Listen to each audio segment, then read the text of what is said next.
বিশ্বনবী কাঁদতে কাঁদতে মাথা তুলবেন, বলবেন আল্লাহ, দুনিয়াতে সব নবীরা স্পেশাল দোয়া করেছে, আমি করি নাই, এবার আমি আমার স্পেশাল দোয়াটা করতে চাই, আপনি কবুল করবেন কিনা বলেন। আল্লাহ বলবেন, নবী কি আপনার দোয়া বলেন?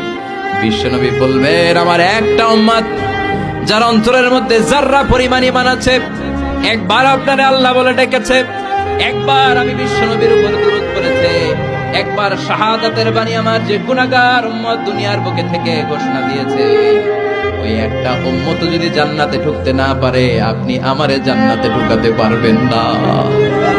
আল্লাহ বলবেন, সাল তুতা, সাল সাল তুতা, ওয়াশফা তুশাফা, শাফাত করেন নবী করেন, যার জন্য দোয়া করবেন আমি কবুল করে নেব। দুনিয়াতে বিশ্বনবী কম কষ্ট সহ্য করে নাই। 3 বছর শিয়াবে আবি তালেবে জেল খেটেছে। কয় বছর? দুর্ভিক্ষের বছরগুলোতে বিশ্বনবীর পেটে দানা পানি ছিল না। কলিজার টুকরা হাসান হুসাইন কই মাছের মতো ছটফট করেছে, জামিনে ক্ষুধার জ্বালায় বেহুশ হয়েছিল। বিশ্বনবী যদি ওই স্পেশাল দোয়াটা করতেন, জান্নাত থেকে খাবারের বস্তা পাঠিয়ে দিত কে? ওই দোয়া করছিলেন? জেলখানায় আল্লাহরে বলছিলেন, আল্লাহ স্পেশাল দোয়া করলাম, জেল থেকে মুক্ত করে দেন, করছিলেন? যুদ্ধের ময়দানে নিজের দাঁত ভেঙেছে, উহুদের ময়দান সাক্ষী, বিশ্বনবীর মুবারক রক্তে উহুদের ময়দান রঞ্জিত হয়েছে। সেদিনও বিশ্বনবী ওই দোয়াটা করে নাই। চিল্লায় বলেন ঠিক কিনা?